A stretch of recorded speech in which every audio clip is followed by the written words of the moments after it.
신약 성경 전체를 통틀어서 예수님은 자신이 고난을 당하고 끝내 죽을 것이지만 사흘 만에 다시금 살아나실 것이라고 무려 3번이나 말씀하셨습니다. 그러나 어떤 제자도요, 이 사실을 믿지 못했고 당연히 기다리지 못했습니다. 제자들에게 고난과 죽음이라는 말은 너무나 무서운 말이었거든요.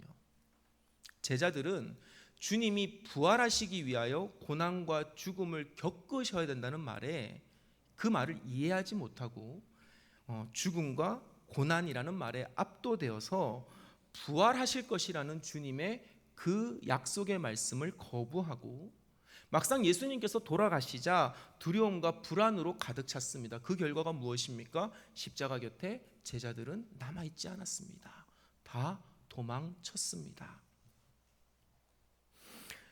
안식 후 첫날 해 돋는 때에 세 여인이 두려운 마음으로 예수님의 무덤을 찾았습니다. 그렇다면 여러분, 이 여인들은 예수님의 그 말씀을 믿어서 내가 부활할 것이다, 내가 다시 살아날 것이다 라는 그 말을 믿었기 때문에 그것을 확인하려고 갔을까요? 아닙니다. 이들은 부활하신 예수님을 만나러 간 것이 아니라 인간적인 도리를 다하기 위해서였습니다. 돌아가신 예수님의 그 시신에 이제 시체가 썩고 부패하고 냄새가 날 것 같으니 거기에 향품을 바르기 위해서 그 비싼 향품을 사서 간 것입니다. 오늘 우리가 읽고 있는 이 마가복음 16장 1절에서부터 8절의 본문의 시작은요, 바로 이렇게 부활을 믿지 못하는 제자들과 여인들의 상황에서 시작이 되고 있습니다. 그런데 여러분, 우리 역시 이 제자들과 이 여인들처럼 그리스도를 따른다고 하면서, 우리가 정말로 예수를 믿는다고 하면서, 우리가 그것을 10년, 20년, 30년, 40년 중직자라고 하면서도 여전히 부활신앙 없이 세상의 고난과 죽음에 압도되고 그 세상과 고난의 죽음에 얽매여서 인간적인 마음으로 신앙생활을 하고 있지는 않으십니까? 만약 그렇다면 오늘 이 시간 주님이 부활하신 그 소식, 그 복음을 통해서 고난과 죽음에서 해방되시고 인간적인 마음에서 주님이 주시는 마음으로 신앙생활하는 여러분의 신앙생활이 다시금 거듭나게 되는 은혜의 시간이 되기를 우리 주 예수 그리스도 이름으로 간절히 축원합니다. 인간적인 도리를 다하기 위해서 예수님이 묻히신 무덤에 거의 다다른 세 여인은요, 서로 이렇게 말했습니다. 누가 우리를 위하여 무덤 문에서 돌을 굴러 주리요. 이들은요, 무덤에 도착하기도 전부터 염려하기 시작합니다. 제가 실제로 예전에 성지순례, 벌써 저도 성지순례 갔다 온 지가 10몇 년이 넘은 것 같네요. 실제로 성지순례 때 그 무덤 입구로 사용되던 돌을 본 적이 있습니다. 대략 높이와 지름이 한 2m 정도 되고요, 두께가 한 15cm 정도 되는 큰 돌이었습니다. 그러니까 제가 밀어도 이게 밀릴까요? 안 밀릴까요? 안 밀립니다. 그러니 세 여인이 무슨 힘이 있겠습니까? 그들이 따르던 예수님은 돌아가셔서 저 돌 무덤 문 뒤에 안치되어져 있고, 그리고 베드로로 대표되는 힘 있는 남자 제자들은 이미 다 도망가고 없는 그런 상황에서 염려와 근심밖에 이 여인들은 할 것이 없었던 것입니다. 그래서 여러분, 오늘 마가복음 16장 3절을 보면 이렇게 말하고 있습니다. 2절의 끝부분이 이렇게 시작하죠. 그 무덤으로 가며 3절에 서로 말하되 누가 우리를 위하여 무덤 문에서 돌을 굴려 주리요 하더니. 여러분, 이런 탄식이 나올 수밖에 없습니다. 누가 우리를 위하여. 인간적인 힘에 여전히 의지하려고 하는 세 여인의 모습입니다. 염려와 근심을 사람의 힘으로 해결하려고 하는 것입니다. 여러분, 여기에서부터 신앙의 균형이 무너지게 됩니다. 사실 한 치 앞도 모르는 것이 사람의 인생입니다. 그래서 언제나 염려와 근심을 합니다. 그런데 여러분, 부활 신앙을 가지고 있는 우리 그리스도인의 삶은요, 달라야만 합니다. 한 치 앞은 몰라도 우리는 마지막을 분명히 알고 있기 때문에 그렇습니다. 이것은 매우 대단한 일입니다. 한 치 앞을 몰라서 염려와 근심 속에서 결론조차 알 수 없는 인생과 비록 한치 앞은 모를지라도 결론만큼은 확실하게 아는 인생 중 어떤 인생을 여러분들은 살고 싶으십니까? 오늘 저와 여러분이 오늘 4절과 같은 인생이 되기를 주의 이름으로 간절히 축원합니다. 여러분 4절의 말씀 한번 같이 읽어볼까요? 방송실 4절 말씀 열어주세요. 우리 4절 말씀 함께 읽어보겠습니다. 시작. 눈을 들어본즉 벌써 돌이 굴러져 있는데 그 돌이 심히 크더라. 아멘. 할렐루야. 여러분 이 세 여인은요 염려와 근심을 하며 무덤을 향해 갔는데 그 염려와 근심거리였던 무덤 문에 돌이 굴려져 있었던 것입니다. 상상해 봅시다. 만약에 그들이요 예수 그리스도의 그 부활의 메시지를 믿었더라면 염려와 근심이 있었겠습니까? 아닐 것입니다. 언제 문이 열릴지 기다리면서 3일이 지난 12시 땡 하자마자 그 무덤 문 앞에서 하루에도 12번씩 그 무덤 문 앞에서 기다리면서 하나님의 은혜와 은총을 직접 경험하고자 했을 것입니다. 그러니 여러분 여러분 그리스도의 그 부활의 메시지를 믿지 못하는 이들에게는 염려와 근심이 앞설 수밖에 없는 것입니다. 그리고 누가 우리를 이라는 탄식이 흘러나올 수밖에 없습니다. 여러분 그러나 정말로 예수 그리스도의 부활의 은혜를 믿는다면, 정말로 예수 그리스도가 다시금 살아나실 것이라는 그 사실을 믿는다면 우리는요 3절에 이 누가 우리를 이라는 탄식이 아니라 주님이 우리에게 은혜와 능력과 힘을 주신다라고 고백할 수 있는 것입니다. 사랑하는 우리 대화교회 교회 여러분, 여러분의 인생 앞에 큰 돌이 하나도 아니고 수십 개가 떡하니 버티고 있을 것입니다. 그래서 누가 나를 위하여 저 돌을 옮겨줄까 하면서 하루에도 수십 번 염려와 근심을 하실 것입니다. 그래서 이 사람 저 사람을 생각해 보겠죠. 누가 내 이 문제를 해결해 줄까? 누가 이렇게 무거운 문제를 해결해 줄까? 염려와 근심 속에 살아가실 것입니다. 그러나 저와 여러분은 부활의 신앙을 믿는 그리스도인입니다. 눈을 들어 보시기를 주의 이름으로 간절히 축원합니다. 이미 하나님께서 저와 여러분을 막고 있던 돌을 벌써 굴러서 옮겨 주셨습니다. 이 사실을 믿고 사는 자의 삶이 온전한 그리스도인의 삶인 것입니다. 무엇이 걱정입니까? 큰 걱정이 왜 있습니까? 이미 해결되었습니다. 내가 그것을 믿지 못하고 내가 그것을 받아들이지 못하니까 여전히 문제가 있어 보이는 것입니다. 왜 성경은 굳이 눈을 들어 본즉이라고 말했을까요? 눈을 들어 보니까 그 돌이 벌써 굴러져 있다라는 것입니다. 불확신과 염려와 근심의 돌로 막혀 있는 그 마음의 빗장을 열어라는 것입니다. 우리의 믿음 없는 눈을 믿음 있는 눈으로 바꾸어서 제대로 뜨고 보라는 것입니다. 그것이 부활 신앙을 믿는 우리 그리스도인의 삶의 핵심인 줄 믿으시기를 주의 이름으로 간절히 축원합니다. 저는 오늘 목사된 자로서, 그리고 오늘 이 부활의 신앙을 믿는 자로서 여러분을 축복합니다. 여러분, 누가 우리의 무덤 문 돌을 굴려줄까 걱정하지 마시고 이미 여러분의 삶 속에 막혀있는 그 문제의 문이 열린 줄로 믿으시기를 우리 주 예수 그리스도의 이름으로 축원합니다. 이 세 여인들은요 무덤의 돌문이 굴러져 있음을 보고 놀라서 들어갑니다. 그리고 흰 옷을 입은 한 청년을 보고 또 놀랍니다. 그리고 그 청년의 입에서 나오는 소리를 듣고 더 놀라기 시작합니다. 6절의 말씀 한번 같이 볼까요? 방송실 6절 말씀 한번 열어주시겠어요? 6절의 말씀 함께 읽겠습니다. 시작. 청년이 이르되 놀라지 말라. 너희가 십자가에 못 박히신 나사렛 예수를 찾는구나. 그가 살아나셨고 여기 계시지 아니하니라. 보라, 그를 두었던 곳이니라. 아멘. 분명한 어조로 이 천사는요 말합니다. 그는 살아나셨고 여기 계시지 아니하니라. 여러분, 온전한 신앙은요 이 놀라운 사실을 믿는 것에서부터 시작됩니다. 사랑하는 대화교회 여러분, 예수 그리스도께서 부활하셨습니다. 진실로 부활하셨습니다. 부활하신 주님을 믿고 그분을 모시는 데서부터 우리의 신앙의 삶이 시작된다는 것입니다. 주님은요 죽음 속에 계시지 않습니다. 제가 오늘 부활절 새벽 예배 때 그 설교를 했습니다. 빈 무덤은 새로운 시작을 의미하는 것입니다.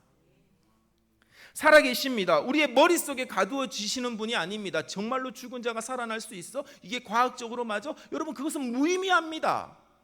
정말로 무의미합니다. 우리에게 필요한 것은 무엇입니까? 우리의 머릿속이 아니라 우리의 영혼과 우리의 전 존재를 들여서 그 사실을 믿는 것입니다. 그래서 우리는 마음으로 믿고 마음의 눈으로 그것을 받아들이는 것입니다. 많은 그리스도인들이 왜 시험에 듭니까? 왜 낙심합니까? 왜 주변의 환경에 그 신앙이 휘청거릴까요? 저는요, 단호하게 말씀드릴 수 있습니다. 부활의 신앙이 없어서 그렇습니다. 엄청난 것에 한번 놀라본 사람들은요, 어중간한 것에 놀라지 않습니다. 왜일까요? 그것은 아무것도 아니기 때문에 그렇습니다. 오늘 이 세 여인은요, 놀라움의 연속을 경험했습니다. 갔더니 무덤에 문이 열려 있었고, 갔더니 흰옷을 입은 한 청년을 발견했고, 갔더니 그 청년의 입에서 더 놀라운 음성을 들었어요. 이들의 이후의 삶에서 그 어떤 사건이 그들에게 닥쳐온다 할지라도 그들은 부활을 목격했던 첫 증인이었기 때문에 그들은 결코 신앙을 저버리지 못합니다. 초대교회 전승에 따르면 이 세 여인에게는 능력이 일어났습니다. 어떤 능력이 일어났냐면 죽음을 이기신 예수 그리스도를 목격했기에 그들에게는 치유와 회복의 능력이 일어났습니다. 여러분, 이것이 부활의 신앙을 믿는 우리의 능력인 것입니다. 그들은 오히려 담대하게 자신들의 신앙을 지켜내고 고백했습니다. 왜? 놀라운 사실을 보았으니까요. 그들의 목에 칼이 들어와도 그들은 놀라지 않았습니다. 왜? 그들은 부활의 신앙을 믿었기 때문에 그렇습니다. 갑자기 닥쳐온 병마에 놀라고, 사람이 주는 상처에 놀라고, 삶의 기반이 흔들리는 위협 속에 놀라면서 휘청거리는 것, 여러분, 우리가 믿는다고 하면서 우리의 삶의 모습입니다. 그래서 여러분, 우리에게는 이 놀라운 것보다 더 놀라운 예수 그리스도의 부활의 신앙이 필요한 것입니다. 더 이상 세상의 것에 놀라지 않는 저와 여러분이 되시기를 주의 이름으로 간절히 축원합니다.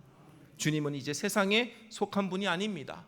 죽음이라고 하는 그 가장 극단적인 상황을 이겨내셨습니다. 이런 예수 그리스도를 내 마음속에 온전히 모시고 믿고 그 믿음으로 세상을 보는 것, 그것이 이 세상에서 당당하게 이기며 살아가는 그리스도인의 모습인 줄로 믿으시기를 주의 이름으로 간절히 축원합니다. 세상은 끊임없이 우리에게 조롱합니다.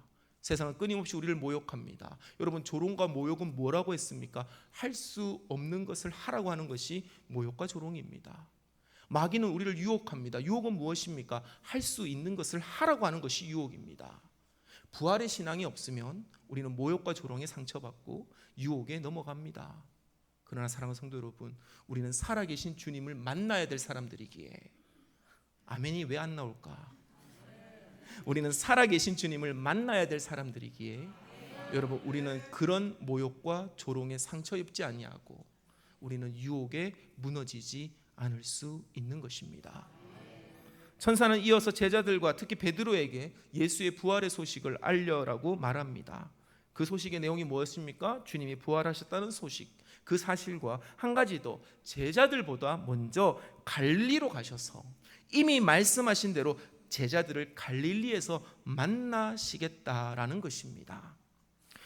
제가 오늘 부활주일 주일 예배 설교를 준비하면서 이 부활이라는 것이 오늘 우리에게 어떤 의미일까 정말로 고민해 봤습니다.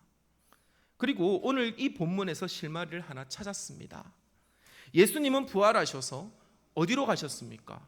갈릴리로 가셨습니다. 근데 여러분, 상식적으로 생각해 봅시다. 예수님이 부활하셔서 어디로 가는 게 더 맞을 것 같습니까? 예루살렘으로 가야 되지 않겠습니까? 아니, 예수님을 보란듯이 십자가에 못 박은 사람들에게 보란듯이 나타나는 것이 더 합리적이지 않습니까? 그런데 예수님은 갈릴리로 가셨습니다. 왜 갈릴리로 가셨을까? 그리고 왜 갈릴리에서 제자들을 만나자고 하셨을까요? 갈릴리는 예수 그리스도의 복음이 시작된 곳이고 사역의 터전이었습니다. 그리고 제자들의 대부분이 이곳 갈릴리에서 부름을 받아 제자의 삶을 시작했습니다.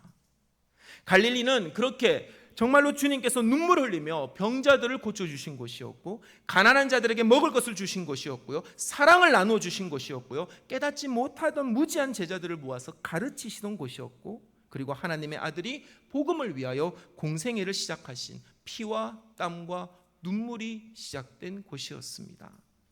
주님은 그곳에서 다시 만나자라는 것입니다. 그곳에서 부활의 신앙 빛 가운데 예수 그리스도의 모든 삶과 일들이 비로소 새롭게 이해가 된다라는 것입니다. 제자들이 깨닫지 못하고 3년 동안 끌려다닌 것입니다. 어떻게 보면 예수님이 하는 것에 놀라기만 할 뿐 그들은 예수님이 왜 이 일을 하는지를 깨닫지 못했습니다. 그런데 예수 그리스도가 죽으시고 다시 부활했음에도 불구하고 그들은 깨닫지 못하니까 주님은요 다시 시작하자라는 것이에요. 다시 처음부터 시작하자는 것입니다. 거기서부터 시작하면 이제는 비로소 이해되고 깨닫게 된다는 것이에요. 오늘 부활이 우리에게 주는 의미가 바로 이것입니다. 부활하신 예수님은요 오늘 우리를 다시 만나자고 말씀하십니다. 어디에서 만나자고 하시는 것입니까? 놀랍게도 우리의 예루살렘이 아니라, 우리의 자랑할 곳이 있는 것이 아니라 우리의 첫 시작인 우리의 갈릴리에서 만나자고 하십니다. 예수님과 동행하는 신앙생활을 해도 언제나 염려와 근심이 가득한 우리 인생, 그 인생에 다시금 부활하신 예수님이 오신 것입니다. 그리고 부활하신 예수님을 통해서 이전의 염려와 근심으로 가득 찬 우리의 인생이 이제는 어떻게 변화되는지를 보여주시겠다라는 것입니다.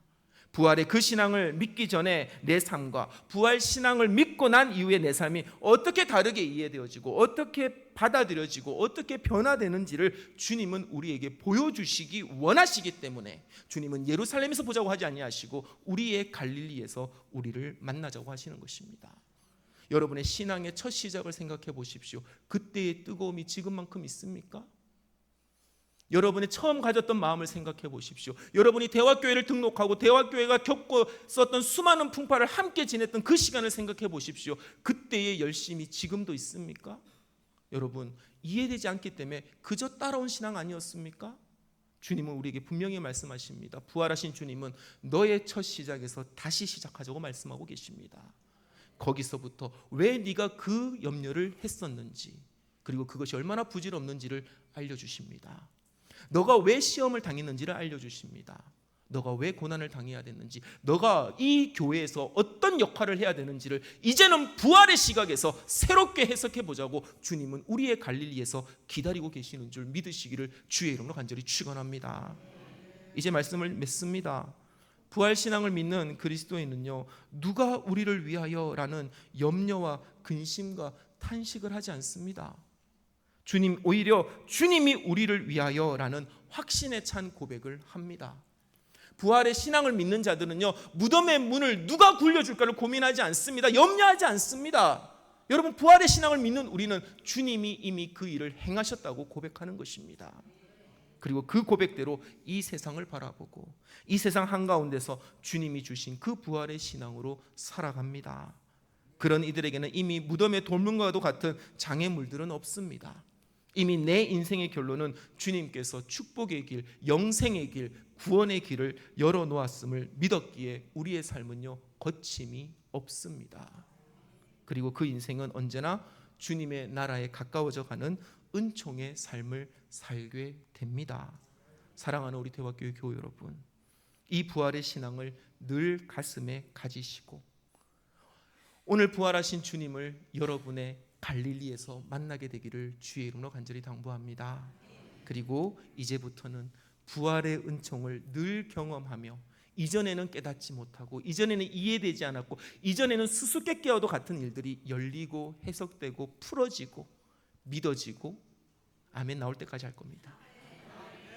그것이 능력이 되는 저와 여러분의 삶이 되기를 우리 주 예수 그리스도의 이름으로 간절히 축원합니다.